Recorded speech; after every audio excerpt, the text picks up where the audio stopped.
What are some effective ways for real estate agents to follow up with those leads to ensure they stay engaged throughout the sales process?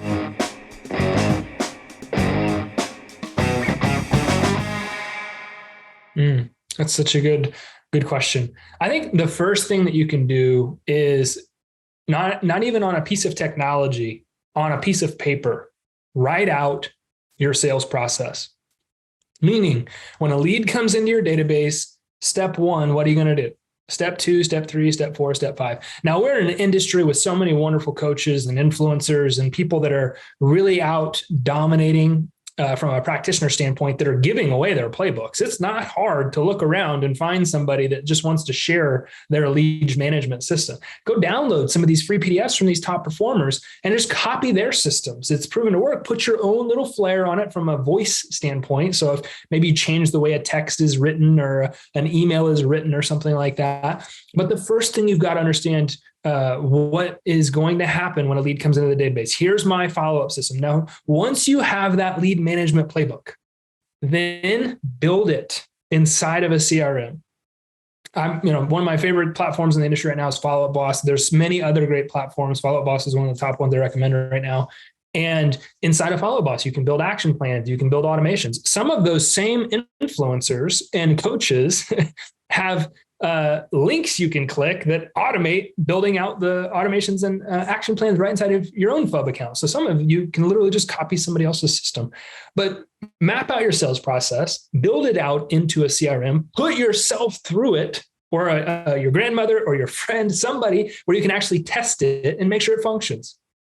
Okay. Step one, build the infrastructure to support the success that you ultimately want to have. I want to add something to that. So build it and test it, but also put yourself in a consumer's shoes as you're testing it and say, was your intention, was that also how you received it as that consumer? I think that's where a lot of people go wrong. In theory, this sounds great, but they don't put themselves in the consumer's shoes to see, all right, is that value-based for them or for me? As to what you were talking about earlier, and make sure that that is valuable to them, not a value to you as a salesperson. 100%. So educating and informing, building yourself up as an authority, sharing insights, answering frequently asked questions, breaking down the sales process for a seller or for a buyer.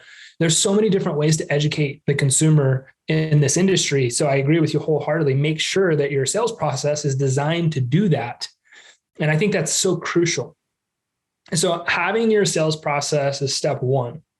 Having it built out into a CRM is step two.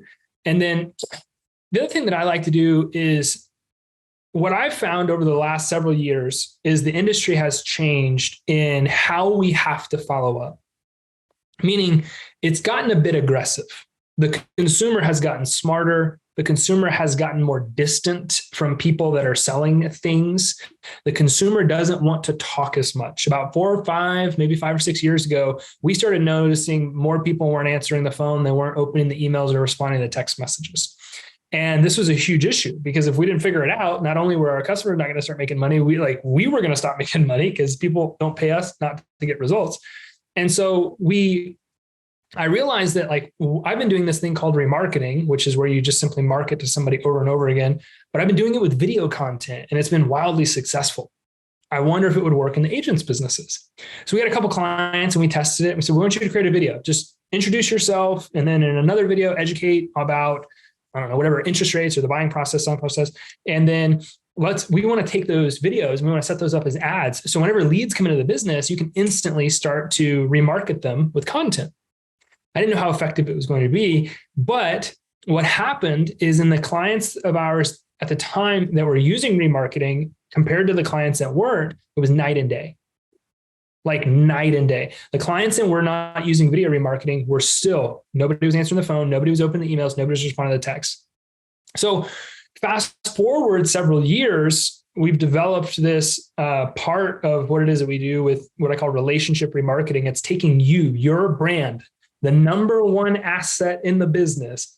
And simultaneously, as soon as leads opt into your business, we start following those people all around the internet with your video content so that you can build a relationship with them. I know some teams that are calling through robo-dialing on some leads 80 plus times before they get somebody to respond, which is insane. Yep. But it's also something that most newer agents are not going to do. some of you call somebody like 8 times. You're like, all right, this guy doesn't want to talk to me. But most agents won't call them 3 times, man. Like, yeah, that's just agents, right? That's just reality. Yes. And so what I've seen is this transition. It's no longer speed to lead. It's speed to relationship. Mm. The agent that builds a relationship and creates a connection with that person out there on social media that has opted in to learn more about buying and selling houses through you, the agent that creates that connection the fastest, the agent that builds that relationship the quickest is the person that's going to have the most amount of success. So after I got my sales process down and my CRM set up, I would create 2 or 3 pieces of video content that were strategically designed so that I could advertise those at those leads as they started coming into the business. Content that is educational and informative, right? Interest rates is a topic of conversation right now. Is now the right time to sell is always a topic of conversation. Inventory is low. How do I win with multiple offers? There's so many different topics that you could pick up on. But what you want to be seen as is the expert and the authority. So whenever you create this content, what's going to happen is people, they're going to opt into your business. They're maybe looking at homes or something like that. But then as soon as they go back to Facebook and Instagram, they're going to start to see you. They're going to start to see your videos playing, and they're going to instantly start to build a relationship with you. This is science. Okay. This is not happenstance. This doesn't just happen because Grant said it happens. No, this is scientific, okay? There's something that you can Google right now called parasocial relationships. This is what psychologists refer to as one-sided relationships. It's where a person builds a relationship with the character, but the character has no idea the other person exists. It's most common in celebrities. So we always used to fan over, actors, and a lot of people still do, over actors and celebrities and stuff like that. Well, in early 2020, they recategorized influencers as the newest form of celebrity because when you are creating video content on social media, you're building a parasocial relationship with the people that are watching the content. This is why whenever you maybe socially interact with somebody for a period of time and then you go meet them in person, you already feel like you know them.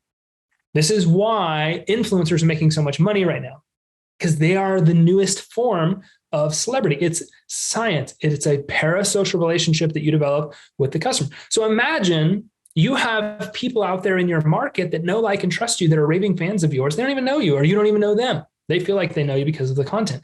That's what happens whenever you take that video content and you start marketing that out to the people that are trying to learn more about buying and selling real estate. So there's the sales process, there's the CRM, there's the video content. Once I've got those things done, now I'm ready to go buy some leads. And then remember this, if you're just getting started, especially, there are only 2 things in this industry that people want, and real estate agent is not one of them.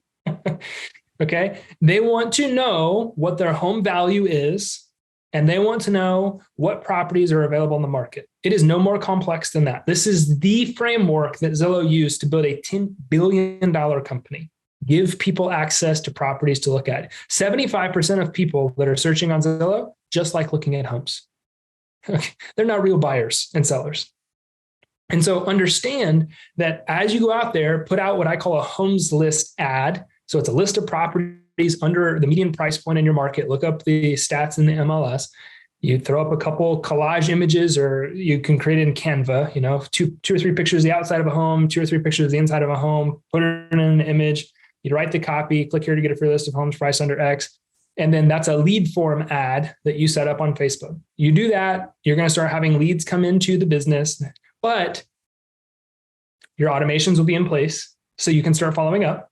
And in that video content, you take that, you set it up as an ad targeting those leads. So as soon as a lead comes into the business, instantly they start seeing your video content. So for a few dollars a day in advertising expenses, you can start generating names, email addresses, phone numbers of people that are interested in buying or selling a home.